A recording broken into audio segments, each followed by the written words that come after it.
Shout out to the Cheesecake Factory. See, man walks up to me and asks, why is it that he can't find a good woman? He says the dating pool is toxic, like his ass ain't swimming in those same exact waters.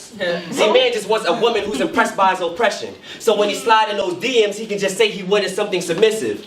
See, man be all about the bag, but can't comprehend the type of change a woman is asking for. Grown-ass man looking for his mother and other women's bodies. Raised by the block, but when the block ain't around, man looks for women to do its job. See, every Jody wants an Yvette until she makes him feel like a baby boy. Cradled and catered to. The audacity of this man to act like a child and still wanting to be called daddy within the same breath. See, woman walks up to me and asks why can't she find a good man? A man more fiction than fact. To fit inside her fantasy, no matter how ludicrous her vanity. She wants a man to embrace, all that masculinity, even if it comes with a little bit of toxicity. Shit to make the situationship just a bit more interesting. Yes. A man to embrace all her femininity with pockets deeper than his comprehension skills, correlating his narcissism with his confidence, calling it big dick energy, until her assumptions mix with that Hennessy, and now that good guy suddenly becomes the enemy. See, woman tells me niggas ain't shit with the same tongue she calls her son the king with. I wonder how many other women will take his throne with the same kind of rhetoric.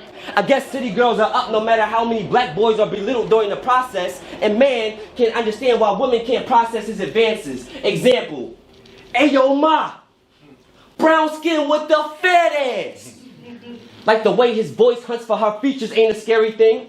Like him praising the aesthetic of a strange woman but condemning his girlfriend for the same. But see, man can't get past himself. Man can't even gift himself with her presence because he's so focused on her past. See, man always concerned with how many bodies she has, like his dick is in a walking graveyard. Like he doesn't carry the souls of his exes behind the Ethica. Everything unethical for her is the norm for him. Him probably love a girl temporarily. Her probably love a man on purpose. See, this girl told me she fell in love with this boy after a one-night stand.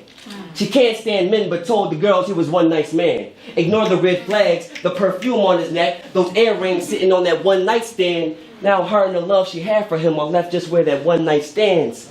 Now she understands. Dogs love catching bones and adding them to their body count. And man wonders why women wavers to the opposite side of the street upon his passing. Like he ain't got cat calls larger than his throat. The shape of a man that ain't got no control over his body. Him undressing hers with his gaze. And man wonders why women clutches her body like a purse. Like she ain't supposed to protect what's hers of value. Man shaking his head like he understands her value. When mentally he's probably turning down the volume. And now both sides are wondering, damn, is this the person who I said my vows to? Woman asks, why can't men be vulnerable around her? Man asks, does a balloon feel comfortable in a room full of broken glass? Man asks, why can't women be patient with him? Women ask, how can they be patient with someone who maneuvers like a balloon in a room full of broken glass? See, we're a crack on the opposite side of the same two-way mirror, neither reflecting on self, always arguing on who brings what to the table, neither putting an effort on building the house that it occupies, always arguing whose grass is greener like we ain't struggling on the same side of the fence. See, we're playing a dangerous game of tug of war with the same noose, always arguing who deserves more shelter like we ain't under the same roof. Proof that this new generation of men and women is starting to feel like a preparation for a civil war instead of a conversation. And to be honest, at the end of the day, we need to do better. Thank you.